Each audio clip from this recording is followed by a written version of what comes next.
my esteemed friend, Professor Rajkumar, my esteemed elder, Dr. Cholia, Dr. Murthy, and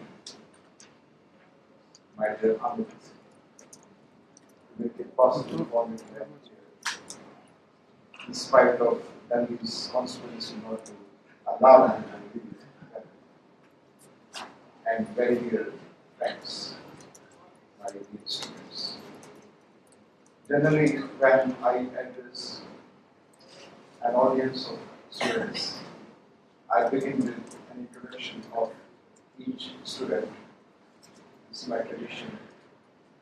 I was very keen to do it today also, but because of the shortage of time, and you may have some other engagements, I know that one of my friends has other engagement. I shall deprive myself of this privilege of knowing about each one of you at the beginning of this session. But I hope that after this exercise, I shall have an opportunity to know about you. And it's very special even to know about you because you are part of the revolution in India. That is what this global love story is all about. I would have preferred to speak on the emotional foundations of this global law school instead of speaking on non-proliferation. But again, my mandate is different today, and I will speak about the emotional foundations of this global law school on some other occasions, except by saying one or two sentences. It requires extraordinary courage, extraordinary conviction, extraordinary amount of sacrifice, and extraordinary amount of craziness, all those things. And that is our dear esteemed Professor Rajkumar. Please raise your hand in appreciation. And I dedicate this presentation to Professor Rajkumar. I want to give you something before I offer you my thoughts, and a modest gift for this institution I have to offer today is to announce that my salary of October 2009 is dedicated to this global law school. Wow.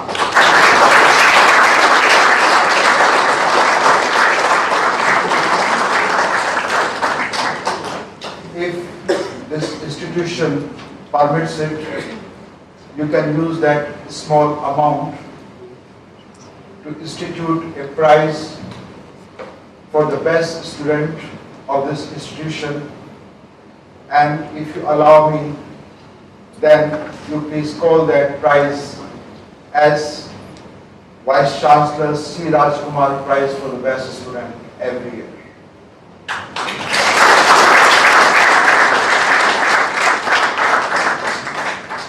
I have an equally esteemed and dedicated friend and elder and whatnot, Professor Srivastava. I will take another opportunity and will exercise yet another privilege to do likewise in his honor.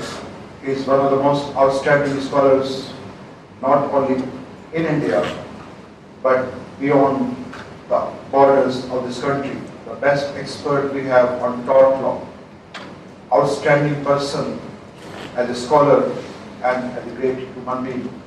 I wish I had a Vice Chancellor and I was a student of his standing. You are too lucky to have two outstanding people as your academic leaders.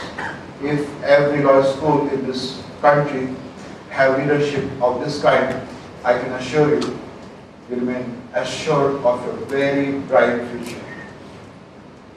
Because of this very special relationship I have with this leadership and the faculty, many, in fact all of you, please feel homely and comfortable in asking for anything from me whenever you wish for anything, wherever I am. Today I have a very small thing to offer to you, that is my mandate to confuse you about non-proliferation and international law. My friend and your Vice Chancellor, Mr. Rajkumar, has a very extraordinary habit, and that is not to sleep and not to allow others to sleep.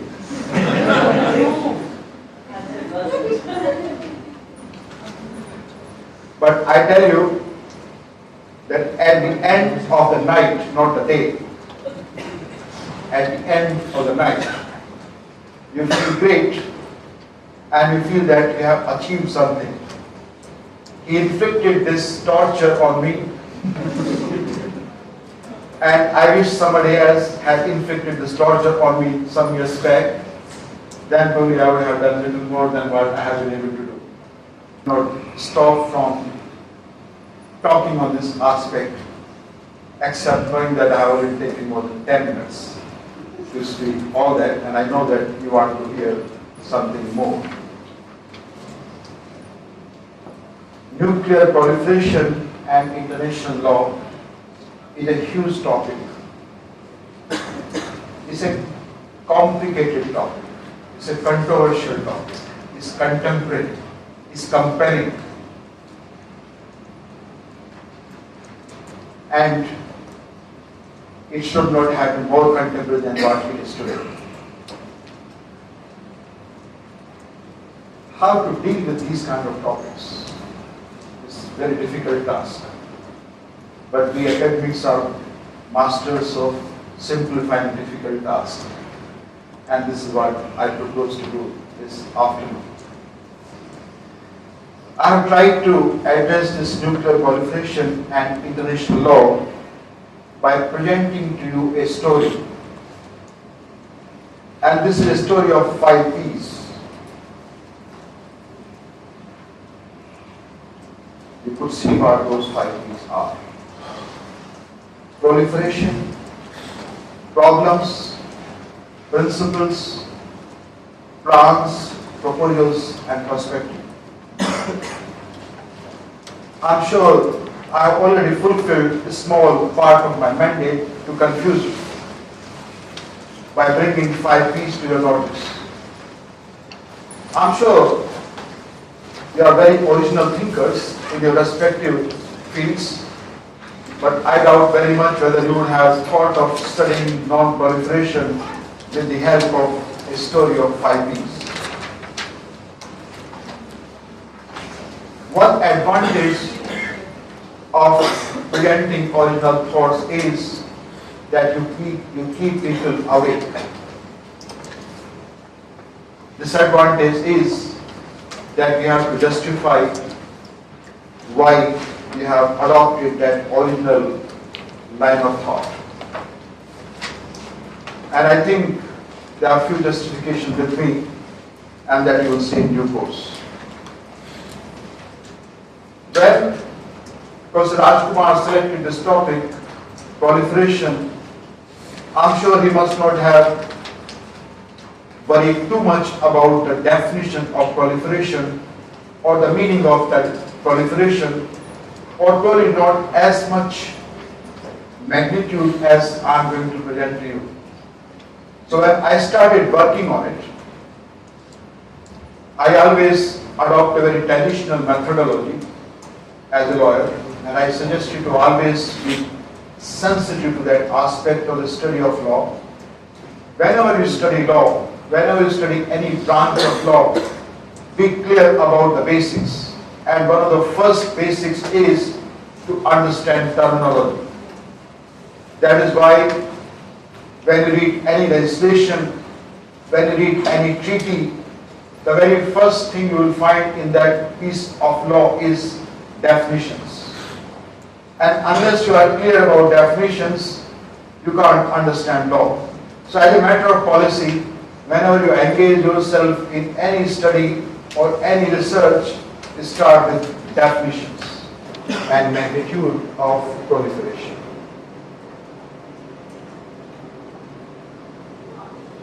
What's the meaning of the term proliferation? Original understanding of the term proliferation is based on the nuclear non-proliferation NPT. Signed in 68, came into force in 1970. So very tightly tell you what you are talking about. Modern understanding of the term proliferation in international law is based on the notion of weapons of mass destruction, WMDs. It came into focus particularly after 9/11. Traditional understanding is restrictive. When you talk of proliferation, it has restrictive meaning. It implies only nuclear weapons. But when you have modern understanding of proliferation, it is expansive, covering biological, chemical, and of course, nuclear weapons. For the purpose of today's agenda, we will confine ourselves to a restrictive understanding of the term proliferation, focusing on proliferation of nuclear weapons. At the same time, we have to remember that proliferation of nuclear weapons cannot be separated easily from the proliferation of other kinds of weapons of mass destruction. To a great extent, they have linkages. We are not going to talk about those linkages because our agenda is limited. What kind of proliferations you are talking about? How it has taken place? How it is likely to take place? Again, oversimplifying and trying to be original at the cost of creating confusion for you. We can discuss proliferation in the following framework. It's vertical, it is horizontal, it is circular, it is legal, it is illegal, and it is logical. Not everywhere. Somewhere it is vertical, somewhere it is horizontal, somewhere it is circular, somewhere it is legal, somewhere it is illegal, and somewhere it is logical. I will explain to you some of these terms because some of them are not commonly used. In fact, they are not used mostly in the literature on proliferation, that is some of those terms. Vertical. Why NPT was adopted in 1968? Because of the fear of proliferation of nuclear weapons. In 1970, you had 38,000 nuclear weapons when NPT came into force. In 1985, the number reached 65,000 after the entry into force of the NPT. Logic demands that when law is made, then the parties will implement a law and will reduce the weapons. Here something different happened from 38 to 65,000. So when law was made, it was made to not to proliferate, but TT turned out to be a deceptive promoter of proliferation of nuclear weapons. And very quickly, just from 1970 to 1985. When NPT was considered useless, people started questioning its effectiveness. Then it turned out to be a little more effective. And that is why in 2009, you have 23,000 approximately weapons, what we call nuclear weapons. So if you do quantitative analysis of NPT, you have history or story of both success and failures. NPT was a provocator of proliferation. If you look at the figures of 1985, and then NPT is a promoter of non-proliferation if you look at the figures of 2009. Statistical analysis are always deceptive. They are very attractive but very deceptive. That does not mean that everything attractive is deceptive. All of you are very attractive but not deceptive. But these nuclear weapons figures are deceptive. They tell you one story and they don't tell you many stories. But this is a very important part of the story of proliferation of nuclear weapons. How NPT in its initial phase turned out to be a failure, and when it was considered to be a failure, it has been turned out to be a success. That is the story of 1970 to 1985 to 2009. And then you have figures of different countries, starting with the United States, Russia, and all that. Then horizontal proliferation. It started with what? As very rightly mentioned by Director Jolia, 16 July was a day when the foundation of the most destructive weaponry was laid down on the earth by the United States. And then it became 2 in 49, it became 3 in 52, it became 4 in 1960. I'm talking the number in terms of the number of countries. It became 5 in 64. It became 6 on 11th May 1998. Then it became 7 on 28th May 1998. Then it became 8 on 25th May. And then there's 9th. We don't know when that 9th was, 9th or 3rd or 4th or 5th or 6th and 7th. That is Israel. And then there is estimate that there are about 35 to 40 states in the world which are in a position to effect horizontal proliferation of nuclear weapons. So from 1 you have 9 as of today, and there's a possibility of having more tomorrow. Depends on what international law and what ancillaries of international law can do in this field. This is vertical and horizontal proliferation, very standard terms used in international law and international relations. Circular.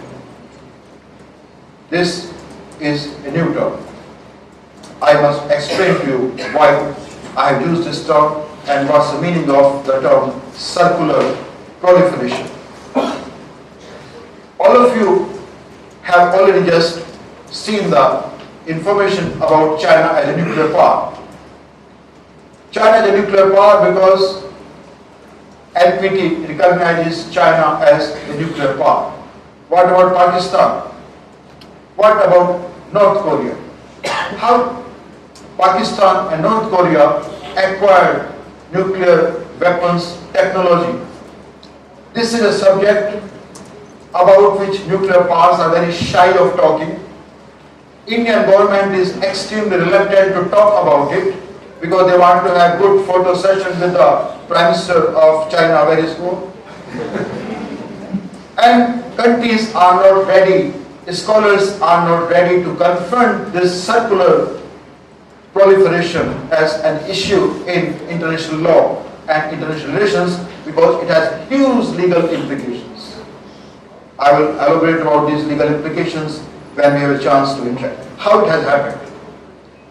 Normally, in common parlance, in popular belief, people believe that China transferred nuclear technology to Pakistan, Pakistan transferred it to North Korea. What recently has been discovered that Pakistan also transferred nuclear technology to China. Uranium enrichment technology was transferred by Pakistan to China. So it is not just one way. and then China again transfers some technology to Pakistan, and then Pakistan transfers it to North Korea. So it is a circular proliferation, if not of nuclear weapons, at least of nuclear know-how. Legal. What is legal proliferation? All the 5 nuclear powers recognized under NPT are legal proliferators because their legal status was recognized in the non-proliferation treaty itself. So vertical proliferation by these 5 nuclear powers is part of legal proliferation. So all 5 acquired nuclear weaponry because there was no law to prohibit acquisition of nuclear weapons. And when on 18th May 1974, India tested nuclear test, there was no law prohibiting acquisition of nuclear weapons. And when on 11th May 1998, India declared nuclear weapon, which was different from 1974 test, again there was no law prohibiting acquisition of nuclear weapon. So 6 initial nuclear powers are legal owners of nuclear weapon. It is legal proliferation. Problem arose with the 7th one, and it's a very critical aspect of international law, and people have completely forgotten this aspect. I challenge the legality of acquisition of nuclear weapons by Pakistan. Legality of acquisition of nuclear weapons by Pakistan. I'm talking of legality, not legitimacy. Legality. There's a difference between legality and legitimacy. I call it dubiously legal acquisition of nuclear weapons. Why? And please read this sentence. It's a very important sentence in terms of explaining to you why I call it dubiously legal acquisition of nuclear weapons by Pakistan. When India tested its weapon on 11th May 1998, there was instant reaction all over the world. Instant. Very powerful resistance, protest, accusations and everything against India.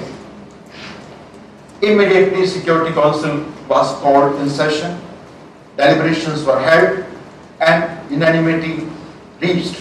And the unanimity was something very serious has happened and it should not happen tomorrow. So what they did, Security Council members together agreed to a statement which was issued as a presidential statement on 14th May 1998. That means 3 days after the nuclear weapons testing by India. According to the Charter of the United Nations, the resolutions adopted by the UN Security Council are legally binding. You can't violate them. If you violate them, it is a violation of the Charter of the United Nations. This is the law of the Charter of the United Nations, which is supreme international law. Charter law is considered supreme international law. What about presidential statement? Is it also supreme law? Is it also equal to Security Council resolution? Is it more than Security Council resolution or it is less than Security Council resolution? You have 3 hypotheses in place. One is presidential statement. President of the Security Council issues a statement on behalf of the Security Council. That is called presidential statement. There are 3 scenarios. One scenario is presidential statement is equal to Security Council resolution. Second is it is higher than Security Council resolution. Third is it is lower than Security Council resolution in terms of its legal value. So that there is a debate about the legal value of the presidential statement. And generally there is a consensus that it is certainly not higher than Security Council resolution, but it is not too low, too below the Security Council resolution. It is not equal in legal value to Security Council resolution, it is inferior quality of declaration of intent of the members of the Security Council. But it is unanimous. It is unambiguous. No reservation. No ratification required. No signature required. Authentic categorical statement of 15 permanent and non-permanent members of the Security Council. What legal value it has is still a matter of debate, but at least one thing is very clear, that on 14th May 1998, there was some law in place to declare future acquisition of nuclear weapons illegal. You can debate the legality, you can debate the quality of law, you can do many things, but you cannot escape the fact that on 14th May, some law was created by the United Nations Security Council. And Pakistan exploded its nuclear weapons 14 days after that. Most laws are made at midnight. You have heard of midnight children, but please remember, all laws are midnight laws. Every law, at least every Indian law, is a midnight law. The moment the needle crosses 12, this is a new day and law comes into force. So every law is a midnight law.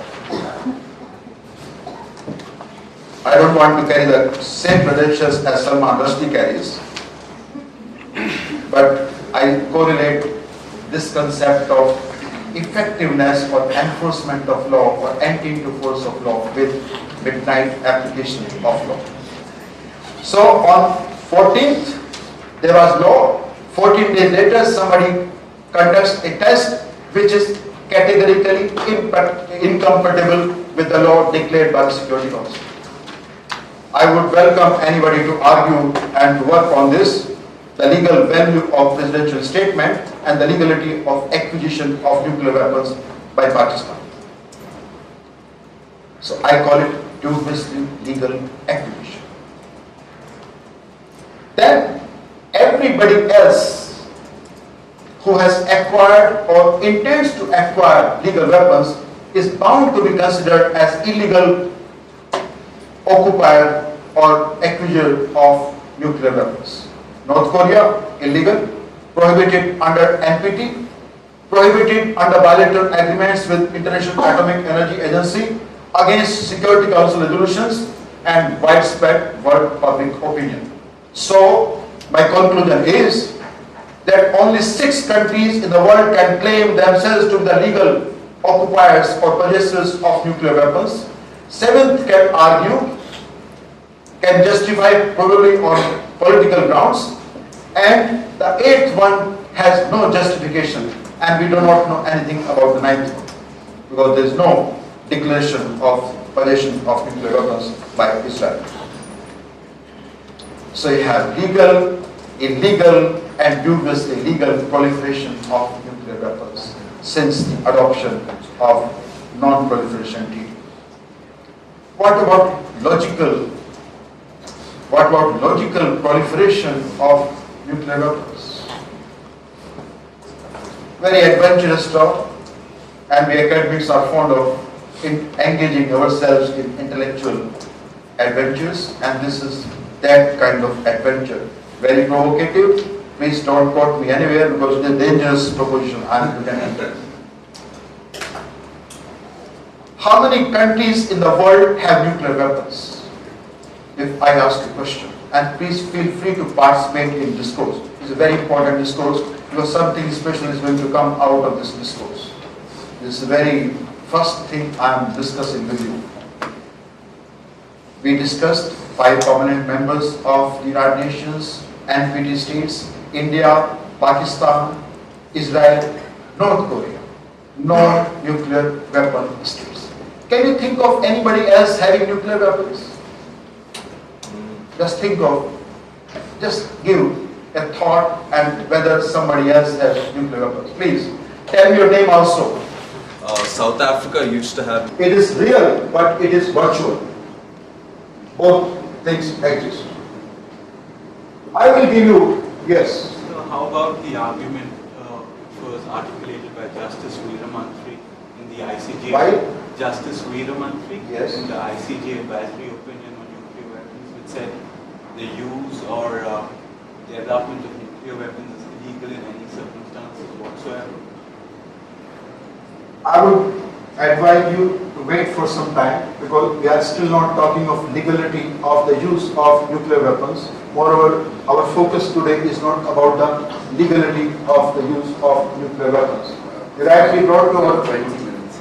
Yes. We want to have discussion. Yes, so we will confine to proliferation question, and those who are interested in the legality of the use, I reaffirm what you have said just now, that the World Court came out with an opinion on this very question, and you can read it at the website of the United Nations. Legality of the threat or use of nuclear weapons. What about friends, which are not either neutralized or war subjects? I will give you a story, and from that story you draw a conclusion.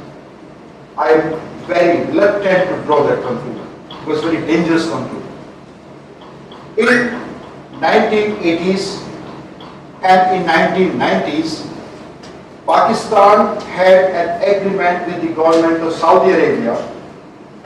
Under that agreement, Pakistani armed forces used to be stationed in Saudi Arabia to help Saudi Arabia in its defense needs.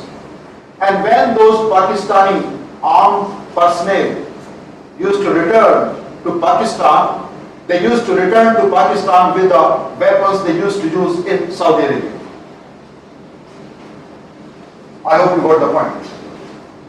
So you go to Saudi Arabia as a soldier without weapons, and when you return to Pakistan, you return to Pakistan as a soldier with weapons, whatever you are using there.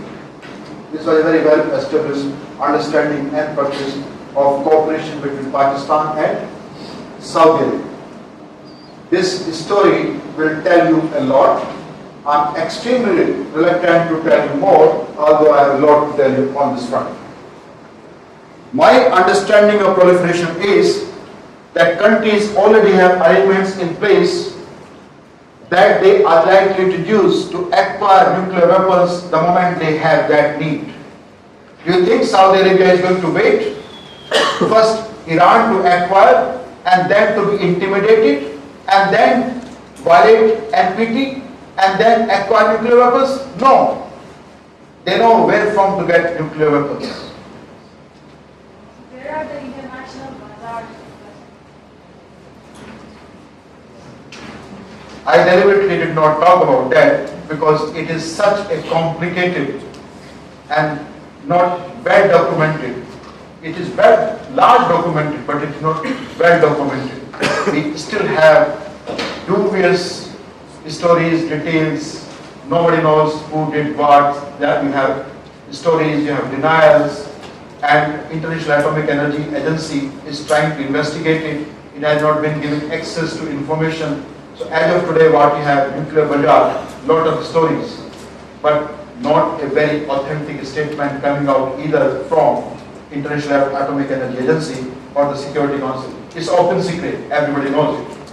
But its magnitude is not quantifiable in terms the way we are talking of NPT, hard law, resolution and all that. You can put it in the category of circular proliferation, you can put it in category of illegal proliferation, you can also put it in the category of logical proliferation. Because what you see here are basically examples, like NATO members, Japan, South Korea, you can also add nuclear bazaar as logical proliferation, or one of the kinds of proliferation. This is what the story of proliferation is. What are the problems? Proliferation of nuclear weapons leads to increasing threats to international peace and security, imbalance of power, danger of immense destructive power falling into the hands of rogue states, failed states and terrorist organizations, derailment of the disarmament movement, and difficulty of managing complex international relations. These are the problems which are the direct result of proliferation of nuclear weapons. Most of these points are self-explanatory. I will not go into the details. One of them needs explanation and elaboration. The last one, difficulty. Let me present you the difficulty of managing relations out of nuclear weapons proliferation.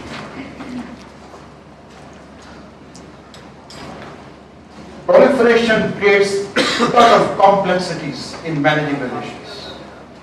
You have political complexity, you have security complexity, and you have legal complexity because of the proliferation of nuclear weapons. And I have to oversimplify at least political and legal complexity. The degree of political complexity is directly proportional to the number of nuclear weapons states. More the nuclear weapons states, more the complexities in managing international relations. The degree of legal complexity is also directly proportional to the number of nuclear weapons states. More the number of nuclear weapons states, more difficulties in ensuring normative uniformity. What about security complexity?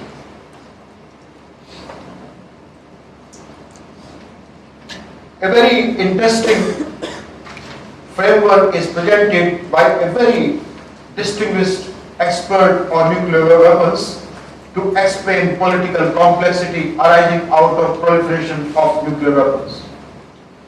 George Berkovich is a very well-known author in nuclear weapons field. He has written the best book on the India's nuclear weapons program. He recently visited JNU and he presented this model there to understand the complexity, security complexity of proliferation of nuclear weapons. He presented two triangles to understand complexity. Not only the complexity of managing relations, but also the complexity of eliminating nuclear weapons. And he explained it with the help of three triangles. USA, Russia, China. Unless USA reduces its nuclear weapons, Russia will not do it. Unless Russia does it, China will not do it. Unless China does it, United States will not do it. Then who will do it first? If you adopt Latinomy model of doing things first, then United States will ask Russia first, Russia will ask China first, and China will ask USA first. As a result, the train of non-proliferation will pass your global law school and will reach only JNU, and then you come to the second model. That is another triangle, China, India, Pakistan. Why did India acquire nuclear weapons? What is the logic? China. And why did Pakistan acquire nuclear weapons? So who should give up nuclear weapons first? China. If you want to secure, then don't go to China and don't make this demand. And I could understand the freedom you are enjoying here in global law school, if you could enjoy in Hong Kong and claim that China should give up nuclear weapons first. This is a complexity of non-proliferation. According to Berkovich model, complex triangle on the one hand, another complex triangle on the other hand, security complex. Pakistan feels insecure because of India. India feels insecure because of China. So you have circular insecurity. And because you have circular insecurity, you have complex relationship that is reflected in the proliferation of nuclear weapons. This is Berkovich model. Beautiful model, two triangles. The only problem with this model is it is incomplete model. Sir, where is Britain and United Kingdom in this model? Just wait. I'm telling you Berkovich model, not your model or my model. Berkovich assumes that USA represent NATO. They are monolithic in ideological terms, so any negotiation on nuclear weapons can be managed by the United States, and they will take care of UK and France as members of NATO. This is assumption. though he did not explain that. I'm explaining it. My explanation on behalf of great expert, he did not do it. I subscribe to the spirit of your questioning, and you will see it in due course. This is a model based on two tribes. Now, there is a person who does not believe in this model, who finds fault with this model. He has another model.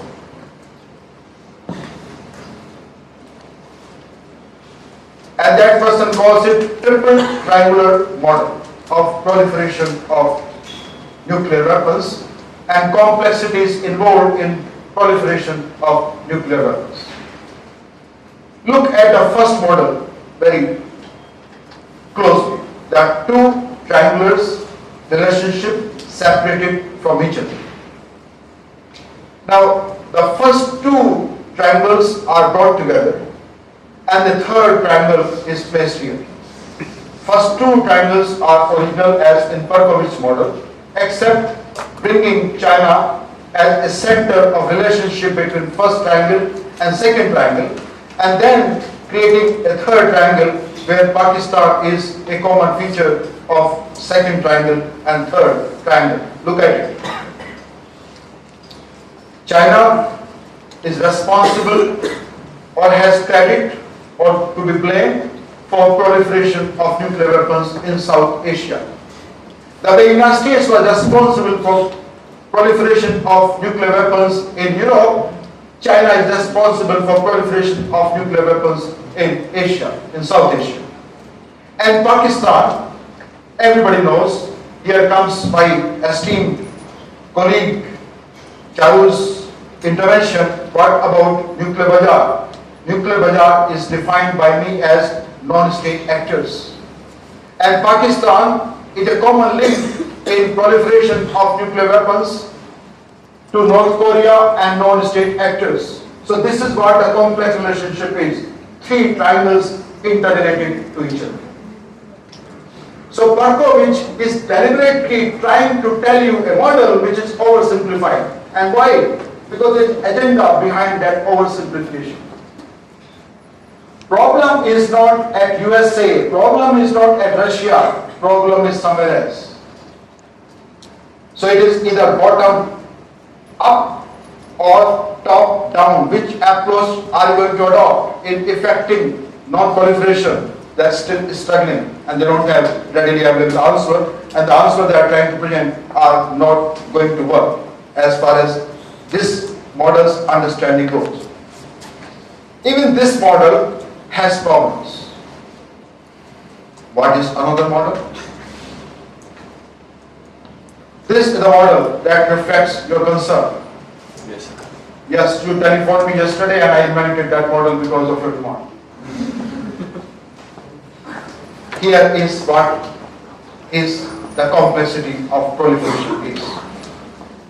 You have one triangle in which Russia is common, you have another triangle in which China is common, and you have yet another triangle in which Pakistan is common. This is what the proliferation scenario of today is. So when you talk of proliferation of nuclear weapons, you are talking of different relationships, complex, not uniform, not governed by same law, not governed by same logic, and certainly not governed by same objectives. This is what the proliferation scenario is. Don't get intimidated by this because more is in store.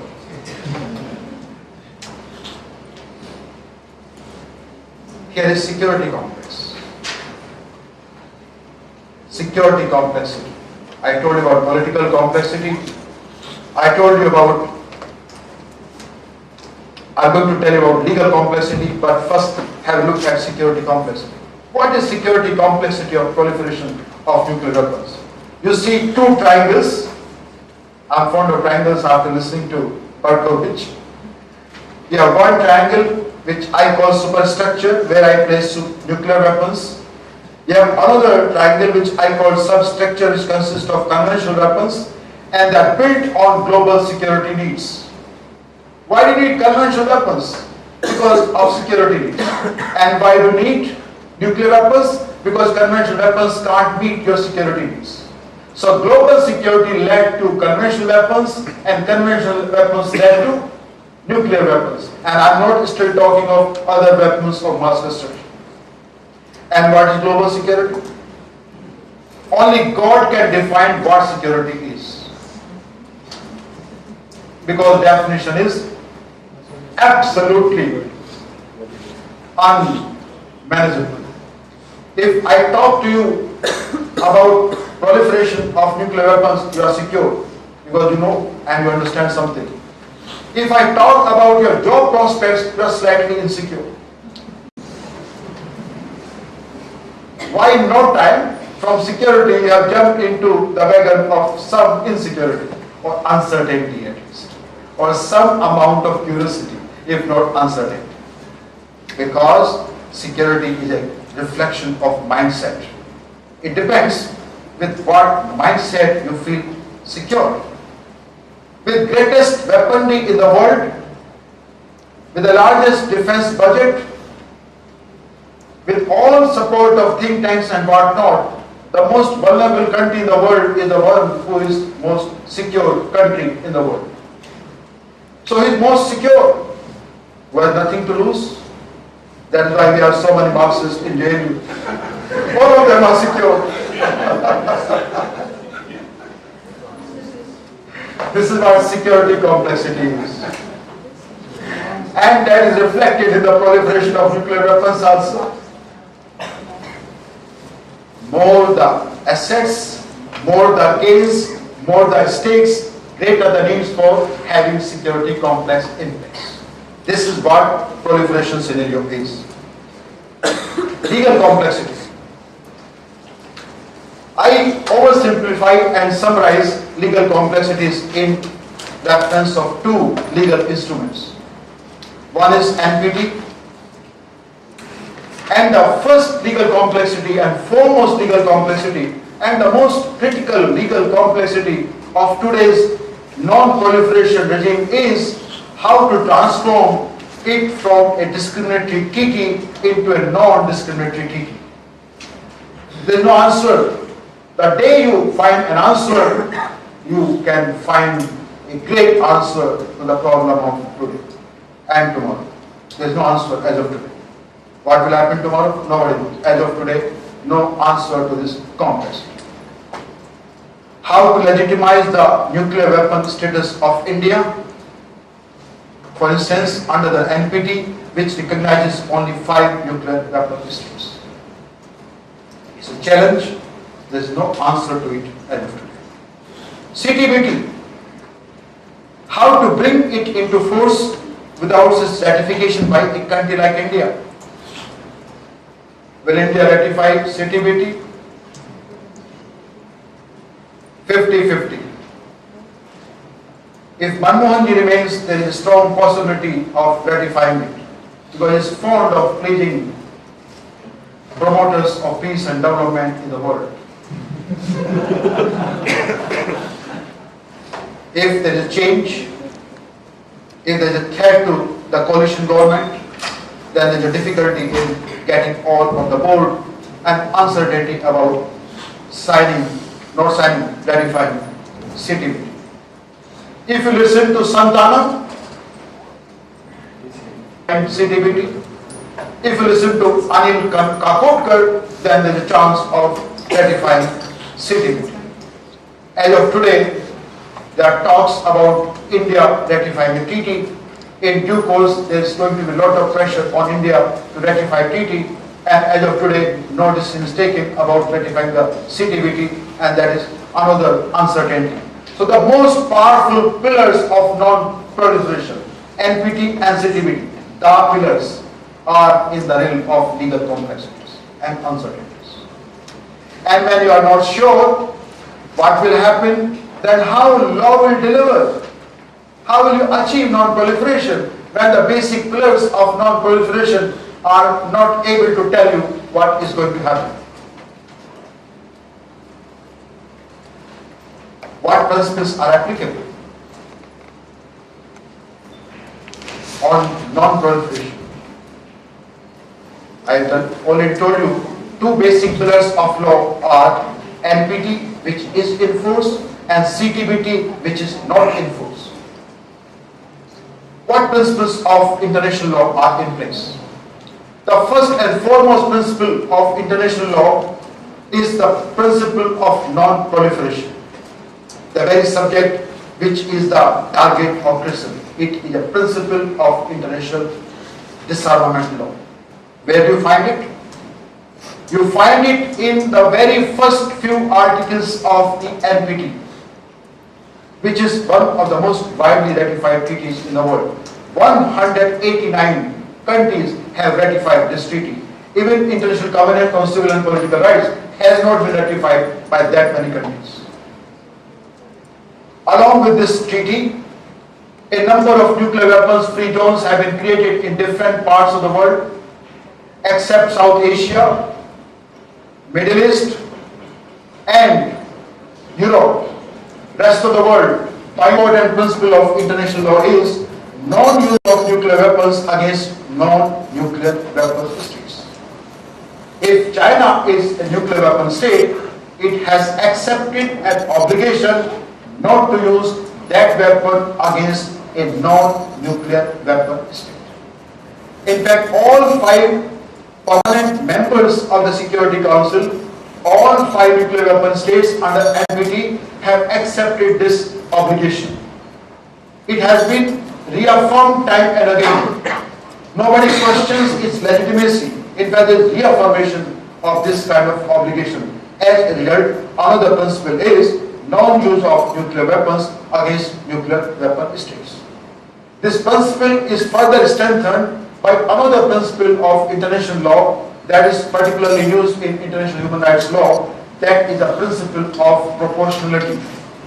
The law of the land also in self-defense, for instance.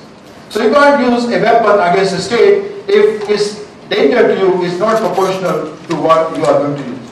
So the principle of proportionality, commitment in legal terms, and other aspects of law establish non-use of nuclear weapons against non-nuclear weapon states as one of the fundamental principles of international disarmament law. Third principle, well established, no questioning. You find it in NPT, you find it in the Charter Institute of the International Atomic Energy Agency, and time and again it is repeated. It is inherent right of every state to make peaceful use of nuclear energy. Nuclear disarmament as a principle of international law, I want you to pay attention to it. It's a very important principle. Completely ignored, but unanimously accepted. No ambiguity. Everybody has accepted the principle of nuclear disarmament. It is integral part of non-proliferation treaty, to which all nuclear weapon states are parties, and they don't question the validity of this principle. This is what you are referring to, and this was referred to by the World Court as a reference when you have accepted obligation under the NPT to go for complete nuclear disarmament. Then what you are waiting for? Why did not you implement it? So principle of nuclear disarmament. And one more principle, and most profound principle of international law, is the principle of general and complete disarmament. It's a legal obligation. It's not a wishful thinking. It's not morality. It's not a proposition. It's legal obligation. And it's part of very treaty called NPT. So what NPT offers to you? Non-proliferation, peaceful use of nuclear energy, complete nuclear disarmament, and complete disarmament. Not nuclear, complete disarmament. And the linkage. If you promote nuclear disarmament, you create atmosphere for complete disarmament. You cannot achieve complete disarmament without achieving complete nuclear disarmament. It's a very strong linkage, everybody knows it, and this is what the crux of the matter today is. These are some of the principles applicable to the subject we are discussing Of course, these principles are further strengthened by a number of principles of international law, particularly the principles of the Charter of the United Nations that we find in Article 2 of the Charter of the United Nations, ranging from sovereign equality to good faith, non-intervention, domestic affairs, peaceful settlement of disputes, and many others. Make sure that you read Article 2 of the Charter of the United Nations to understand what principles of international law is. So these 5 principles should be read along with 7 principles that are laid down in the Charter of the United Nations. What kind of proposals are in place to deal with the problem of proliferation? Number, innumerable, and of course it is difficult to do justice.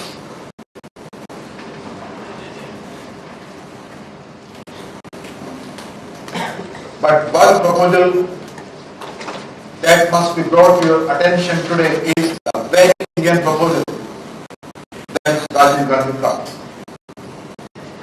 of 9th June 1988. More than 20 years back, Barack Obama is talking of nuclear disarmament today. Rajiv Gandhi talked of it more than 20 years back, and his grandfather talked of it 20 years before him. And his grandfather's patron talked of it 10 years before him. So nothing original but very important in historical terms. Barack Obama plan of 5th April 2009 that he presented since his speech at Prague, Czechoslovakia on 5th April 2009. Then a proliferation security initiative in place since May 2003. Then you have Canberra Commission, you have International Commission on Non-Proliferation. You have a number of proposals, plans, institutions in place that are trying to deal with the problem of proliferation of nuclear weapons. And to bring to your notice what Rajiv Gandhi plan is, so that you should know what India did and what happened, what was not accepted by others on the initiative of India. The Rajiv Gandhi plan has 4 major pillars. There should be a binding commitment by all nations to eliminate nuclear weapons in stages by the year 2010. 2010. Within 4 months we are going to enter 2010. Not 2 months, in fact less than 2 months. 2 months only. Second, all nuclear weapons states must participate in the process of nuclear disarmament. All other countries must also be part of the process. All other countries, including India. Third, to demonstrate good faith and build the required confidence, there must be tangible progress at each stage towards common goal. Fourth, changes are required in doctrines, policies and institutions to sustain a world free of nuclear weapons. Negotiations should be undertaken to establish a comprehensive global security system under the aegis of the United Nations. And here comes his final punchline. We propose, Rajiv Gandhi is proposing to the world, we propose simultaneous negotiations on a series of integrally related measures, but we do recognize the need for flexibility in the staging of some of these measures. All production of nuclear weapons and weapons of great fissionable material must cease immediately. A moratorium must be undertaken with immediate effect. 1988 is saying it. To set the stage for negotiation on a comprehensive test ban treaty. It was Rajiv Gandhi of 1988. Obviously, the policymakers from better half of the world with greater wisdom dismissed this plan. If the Rajiv Gandhi plan were accepted in 1988, India would not have conducted nuclear tests in 1998, and it would not have opposed the adoption of the CTBT. Let the rejectionists understand the price they have paid for dismissing Rajiv Gandhi plan. Thus, the Rajiv Gandhi plan proved to be a missed opportunity to prevent non-proliferation. To prevent proliferation is a mistake, not non. To prevent proliferation. This you have seen in the last 20 years. Barack Obama plan. I would call it Nobel Prize plan.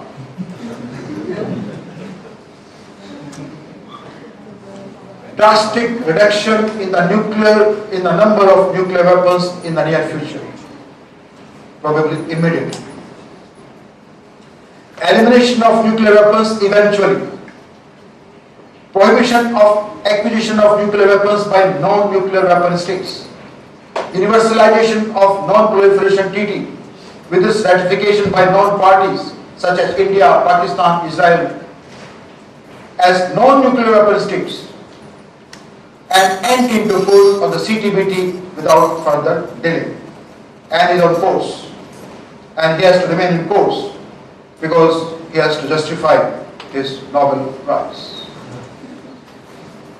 Made or proposed from nuclear weapons. Canberra Commission is one of the institutions that has come out with a number of proposals and ideas. They have suggested treaty measures to amend treaties, to adopt protocols, to adopt new treaties, to have new interpretations of existing treaties to eliminate the right to acquire nuclear weapons. They have suggested non-treaty measures. They have suggested unilateral statements and acts.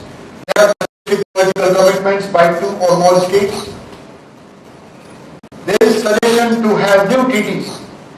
There is a suggestion to have a treaty or called Convention on the Cessation of Production of Fissile Material for Nuclear Explosive Purposes. This treaty is already under negotiation.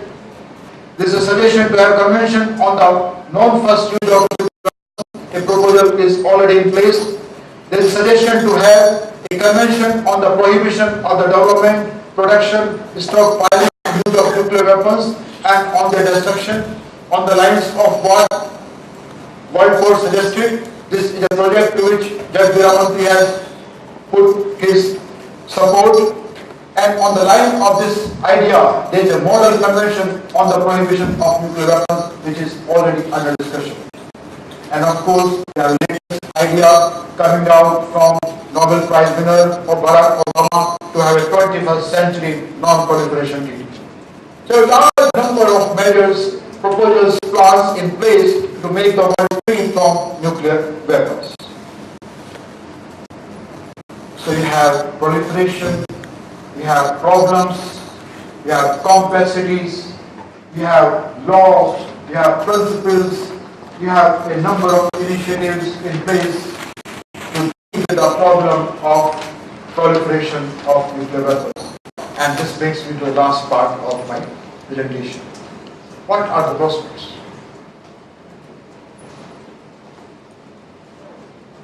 Difficulty with enthusiastic people is that they don't easily surrender to realities.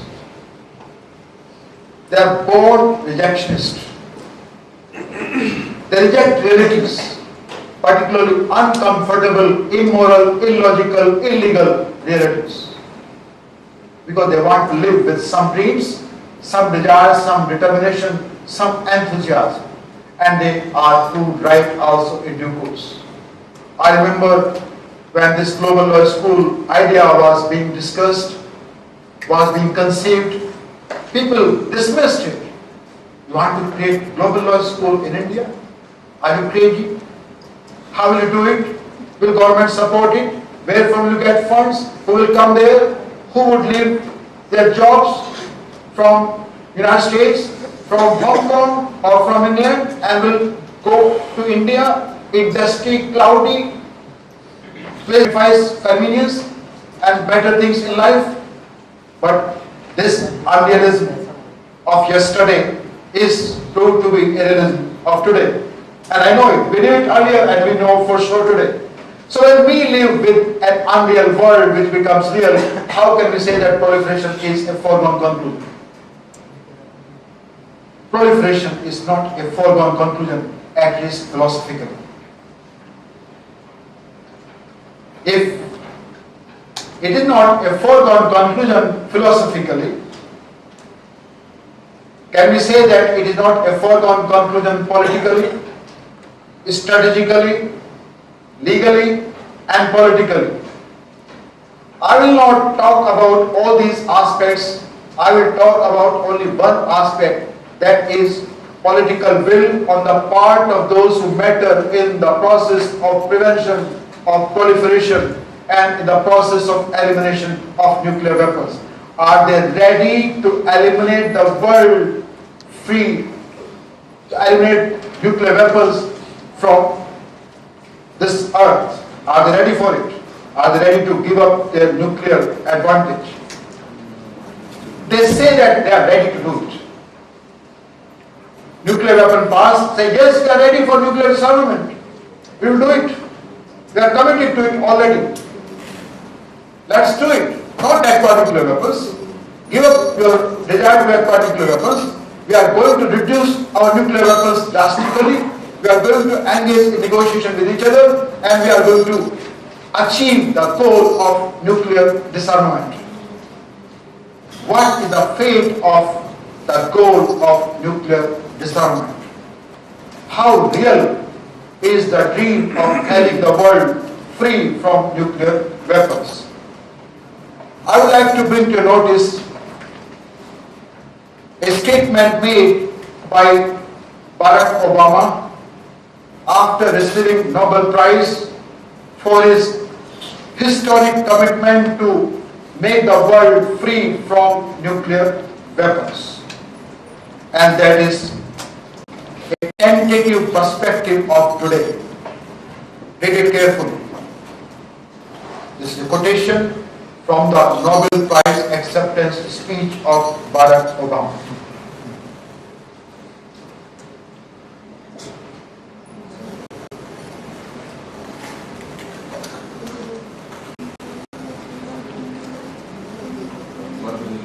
According to Nobel Prize winner Barack Obama,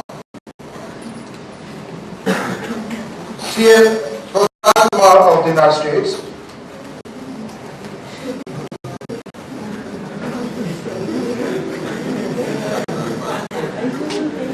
some of the work confronting us will not be completed during my presidency. So 4 years ago.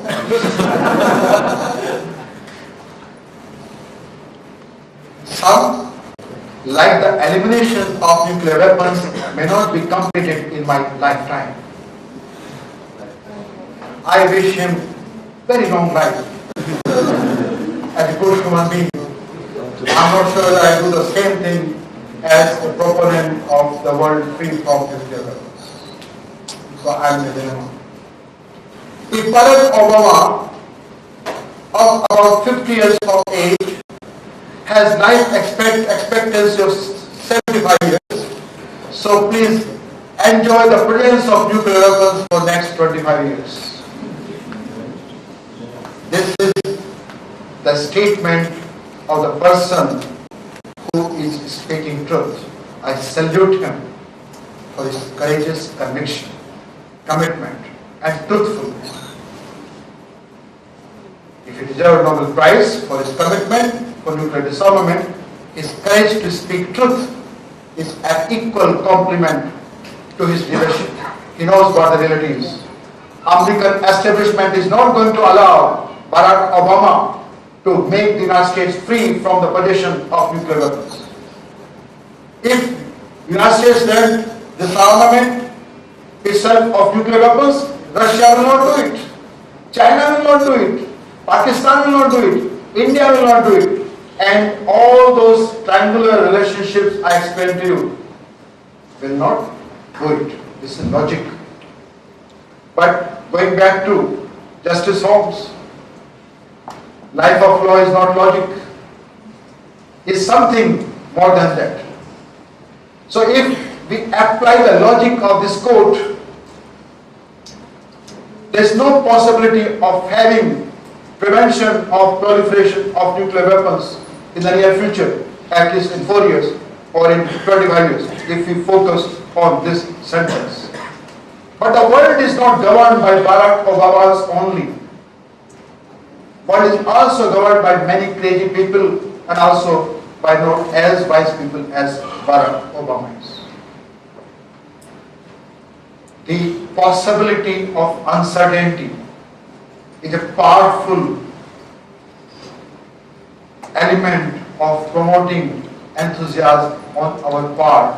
There might be some incident, some event, some actors, some institutions who can make it possible to achieve the possibility of nuclear disarmament. Let us hope it is. I hope it is done before you graduate from General Global Law School. I hope that it happens at the earliest. And even if you don't see a possibility of happening it, kindly make sure that you live with the hope that it is going to happen. Thank you very much.